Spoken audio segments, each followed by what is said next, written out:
Last year, a woman named Margaret sat down in my examination room and slid a piece of paper across my desk. She had written down everything she ate over the previous 2 weeks. Every meal, every snack, every leftover she had reheated for lunch the following day. She was 71 years old, careful woman, organized woman, the kind of patient who arrives 10 minutes early and brings her medication bottles in a labeled bag. She had come to me because her cholesterol numbers had been climbing steadily for 18 months, despite the fact that she had cleaned up her diet, reduced red meat, cut out most processed food, and was walking every single morning without fail. She could not understand why her arteries were under increasing stress when she was trying so hard to do everything right. I looked at her food diary for about 90 seconds, and I knew exactly what was happening. It was not what Margaret was eating, it was what she was doing to certain foods before she ate them, a habit so ordinary, so universal, so deeply built into the daily routine of almost every household in this country that nobody questions it for even a single second. Reheating leftovers. Specifically, reheating certain foods, foods that undergo a dangerous chemical transformation when they are cooked, cooled, and then exposed to heat a second time. A transformation that produces compounds that travel directly into your bloodstream, embed themselves in your arterial walls, trigger inflammatory responses, and contribute to the progressive narrowing and hardening that leads to heart attacks and strokes. And after age 60, when your arteries are already less flexible, when your body's ability to neutralize inflammatory compounds has already declined, when your cardiovascular system has less reserve to absorb repeated daily insults, this transformation becomes genuinely dangerous in a way that it simply is not for younger adults. My name is Dr. James Harlow. I have spent 10 years in internal medicine with a focused specialization in cardiovascular and metabolic health in adults over 50. In that decade, I have identified patterns in my patients that most people never get the opportunity to see. Patterns between daily habits and cardiovascular outcomes that take years to develop, and that by the time they become visible in blood work or imaging, have already been building silently for a long time. What I am going to share with you today is not designed to make you afraid of your kitchen. It is designed to give you the specific, complete, age-appropriate information that allows you to make genuinely informed choices about what you reheat, how you reheat it, and what you should never reheat again after the age of 60. Stay with me through this entire video, because every single one of these 5 foods will surprise you. Some of them are foods you reheat specifically because you believe they are healthy. And please share this before you finish watching, because right now someone you love is standing at a microwave reheating one of these foods for lunch, and they need to know what you are about to learn. Let us begin. Why reheating changes everything after 60.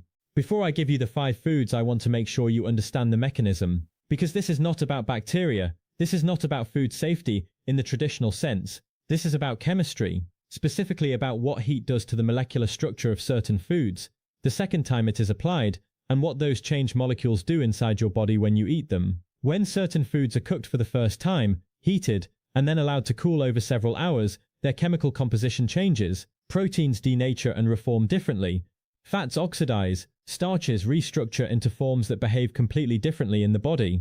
Nitrates convert into different compounds. Cholesterol molecules transform into oxidized variants. When these already changed foods are then reheated, a second heat exposure drives these transformations further and faster. The resulting compounds are called by different names in different research contexts: oxidized lipids, advanced glycation end products, heterocyclic amines, nitrous amines. These are not obscure laboratory terms. These are specific chemical compounds with specific documented effects on arterial health. They promote inflammation inside blood vessel walls. They damage the endothelium, which is the delicate inner lining of your arteries. They increase LDL oxidation, turning ordinary cholesterol into the sticky arterial wall embedding form that drives plaque formation, and they are produced in significant quantities by certain specific foods when those foods are reheated. In a younger adult with fully functioning antioxidant defenses and resilient arterial walls, moderate exposure to these compounds is managed without catastrophic consequence. The body neutralizes, repairs, and moves on, but after 60, your natural antioxidant capacity has declined. Your arterial walls are less elastic and more vulnerable to inflammatory damage. Your liver processes oxidized compounds less efficiently, and the accumulated effect of daily repeated exposure to reheating produced compounds lands on a cardiovascular system that has significantly less reserve to absorb them. Margaret was reheating 3 of the 5 foods I am about to describe almost every single day. For years, believing she was being responsible and health conscious by eating home-cooked meals rather than processed food. She was right about the home cooking. She was unknowingly undoing it every time she pressed the reheat button. Here are the 5 foods. Pay very close attention to number 3 because it is the one that surprises almost every patient I share it with. Food number 1. Reheated chicken. Chicken is the most commonly reheated protein in American households. Virtually everyone does it. Cook a large batch on Sunday. Reheat portions throughout the week. It feels practical. It feels economical. It feels like exactly the kind of sensible meal planning that a health-conscious adult should be doing. And for most of the chicken sitting in most refrigerators right now, the reheating process is doing something to its protein structure that places a direct and measurable burden on your cardiovascular system after 60. Here is what happens. Chicken is a high-protein food. When high-protein foods are cooked the first time, the proteins partially denature and the fat within the muscle tissue begins to oxidize. This is normal. This is cooking. Your body handles this effectively.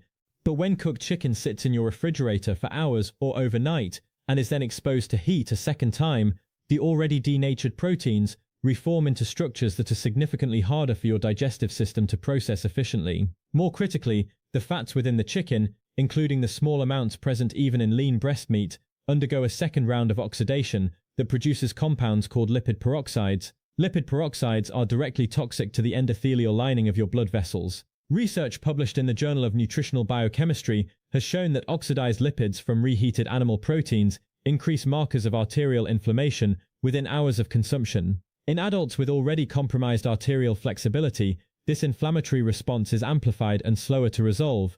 There is something else about reheated chicken that most people never consider. When chicken is reheated unevenly, as it almost always is in a microwave, portions of it reach temperatures where heterocyclic amines begin forming in the meat. Heterocyclic amines are compounds that research has consistently linked to both cardiovascular inflammation and cellular DNA damage. I am not telling you to stop eating chicken. Lean chicken is a genuinely healthy protein source for older adults. What I am telling you is to stop reheating it.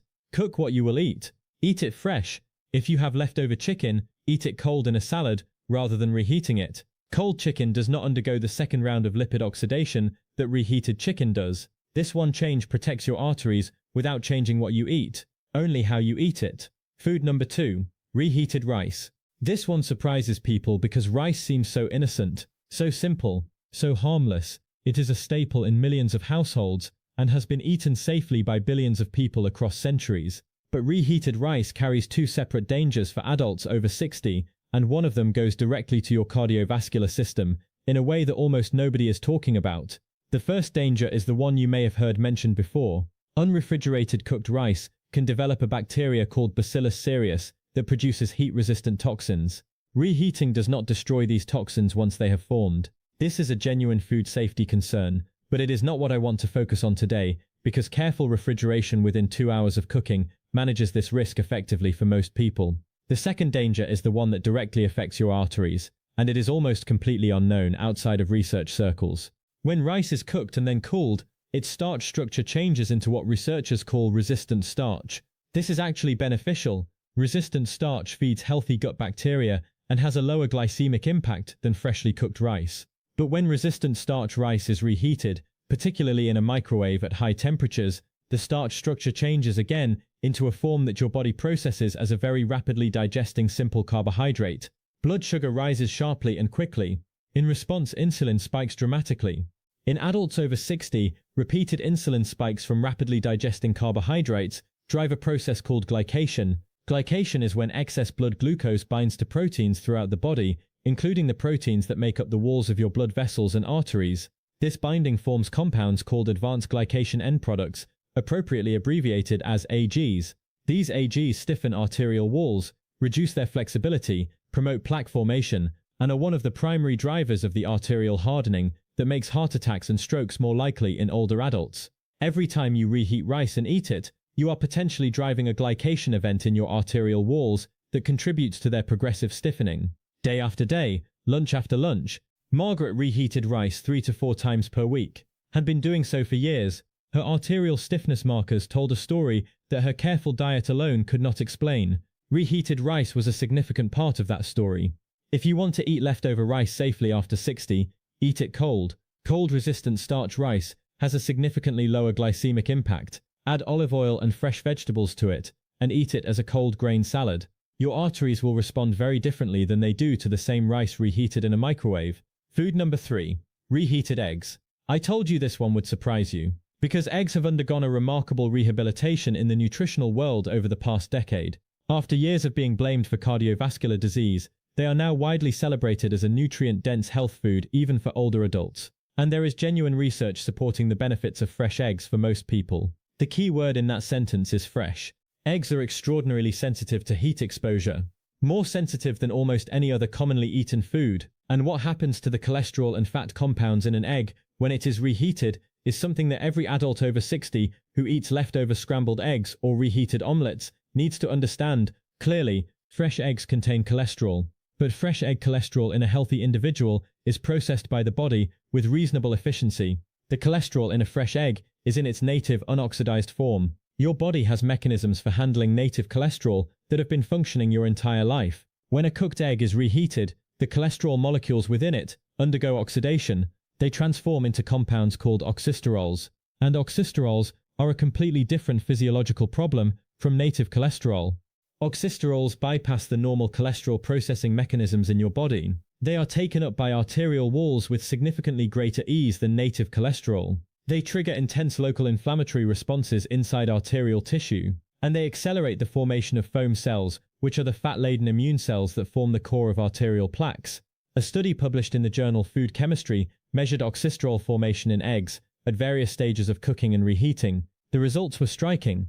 Freshly cooked eggs showed minimal oxysterol content. Eggs reheated at microwave temperatures showed oxysterol levels many times higher than freshly cooked eggs, and the longer the reheating time, the higher the oxysterol concentration. A separate study published in Atherosclerosis found that dietary oxysterols from reheated animal products were directly correlated with increased arterial plaque progression in adults over 60. Not native cholesterol, oxidized cholesterol, the kind that comes specifically from reheating. Margaret ate reheated scrambled eggs at least twice a week. She had started doing this after reading that eggs were healthy for her heart. She was right that fresh eggs can be heart healthy. She did not know that reheating them was transforming their cholesterol into one of the most directly arterially damaging compounds in her diet. Never reheat eggs, cook them fresh every time. It takes 3 minutes.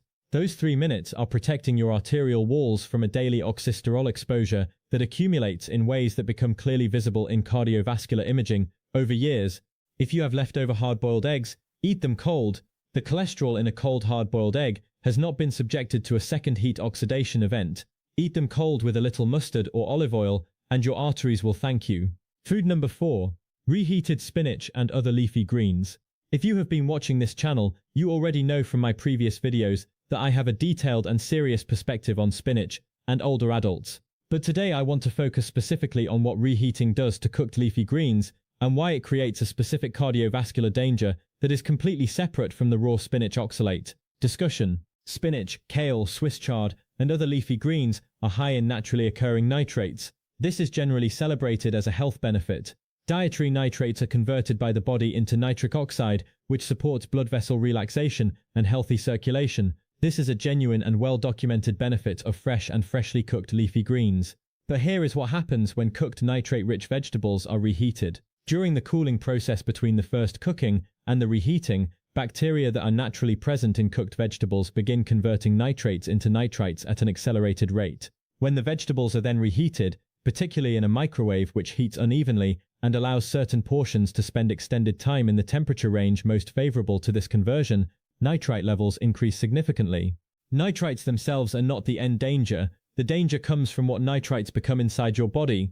In the acidic environment of the stomach, nitrites combine with proteins to form compounds called nitrosamines, and nitrosamines are among the most potent promoters of vascular inflammation and endothelial damage that exist in the dietary environment. They damage the inner lining of your arteries directly. They promote oxidative stress in arterial tissue. They interfere with the very nitric oxide production that made the fresh vegetable beneficial in the first place. What starts as a cardiovascular benefit in a fresh cooked vegetable can become a cardiovascular burden in that same vegetable, reheated the following day. This effect is amplified in adults over 60 for 2 specific reasons. First, stomach acid production declines with age, changing the chemical environment in which nitrites interact with food proteins. Second, the antioxidant defenses that would normally neutralize some of the resulting nitrosamine damage are less robust in older adults than in younger ones. Margaret reheated leftover cooked spinach regularly.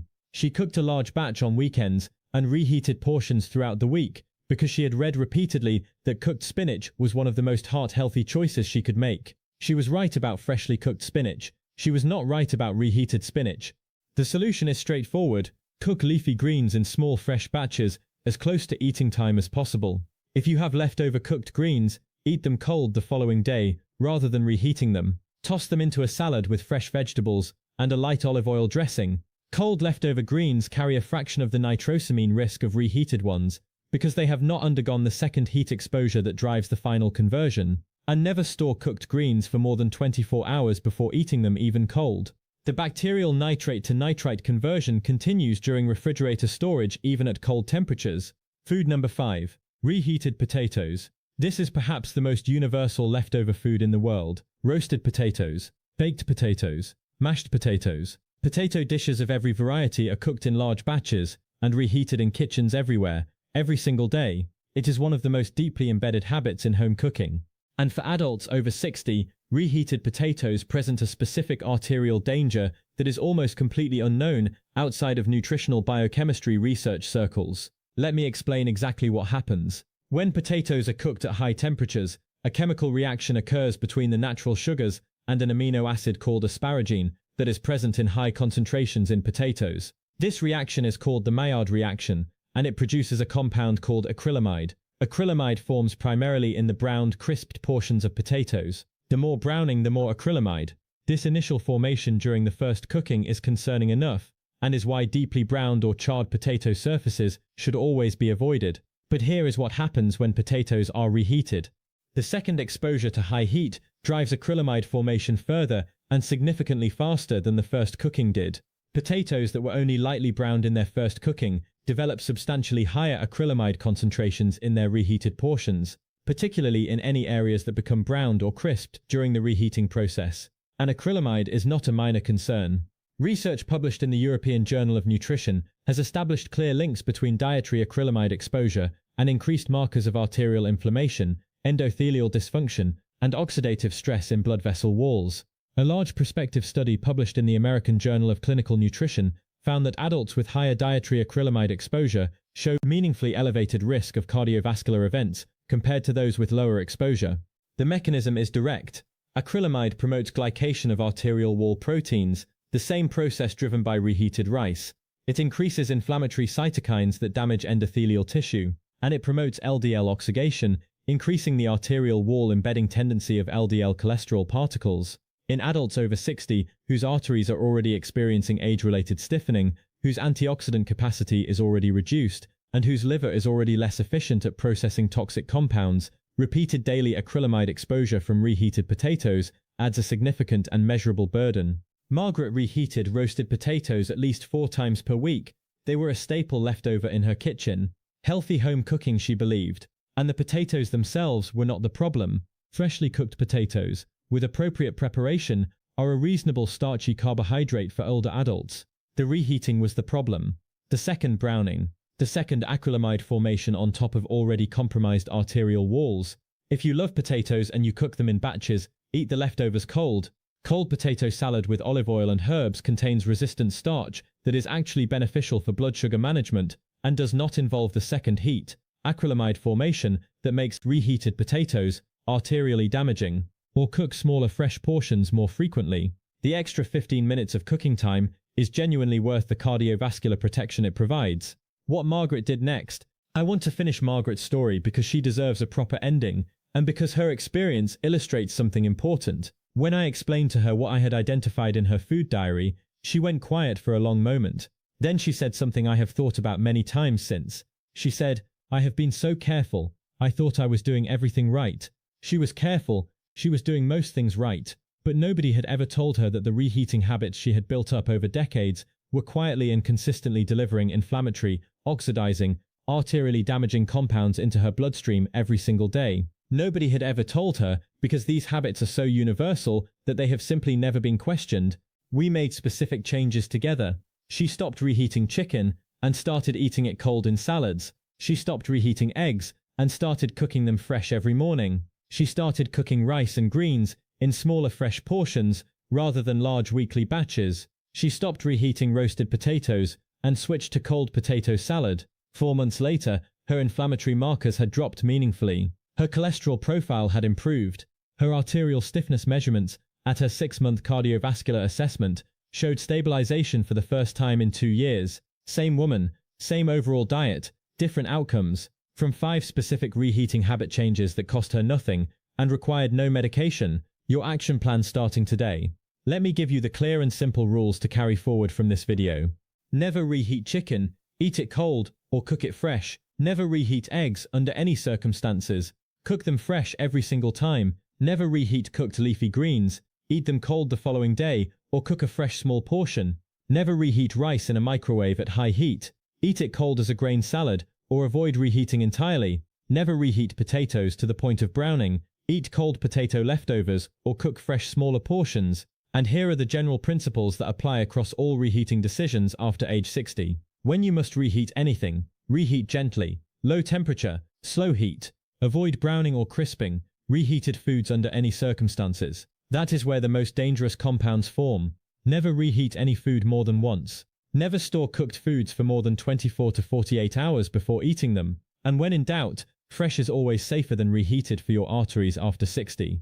These are not complicated changes. They do not require new foods. They do not require supplements or prescriptions. They require awareness of what heat does to specific foods, the second time it is applied, and the decision to protect your arteries by acting on that awareness. Before you go, my name is Dr. James Harlow. I have spent 10 years watching the gap between what patients believe they are doing for their cardiovascular health and what is actually happening inside their arteries. I built this channel to close that gap, to give adults over 50 the complete, honest, age-specific information that general nutrition advice and short medical appointments simply never provide. If this video made you look at your refrigerator differently, if it made you think about a reheating habit you have had for years without questioning it, if it made you think of a parent, a spouse, a neighbor who reheats the same 5 foods every single week, please share this video right now, before you close it. While the information is fresh, you have absolutely no idea whose arteries you might protect by pressing that share button today. Subscribe to this channel. Every single week I bring you this kind of specific, research-grounded, age-focused health information that I believe every adult over 60 deserves access to and is currently not getting anywhere else. Leave a comment below. Tell me which of these 5 foods you reheat most often. Tell me which one surprised you the most. Tell me if this video is changing something in your kitchen starting today. I read every single comment without exception. And like this video, it takes 1 second, and it helps this reach the people who need it most. The careful people. The people like Margaret, who are trying so hard and deserve to have the complete picture. Margaret's arteries are doing better. She calls my office every few months to give me an update. Last time she called, she told me she had shared this information with her entire book club. Consider yourself part of that conversation now. This is Dr. James Harlow. Please take care of yourselves, and please take care of each other.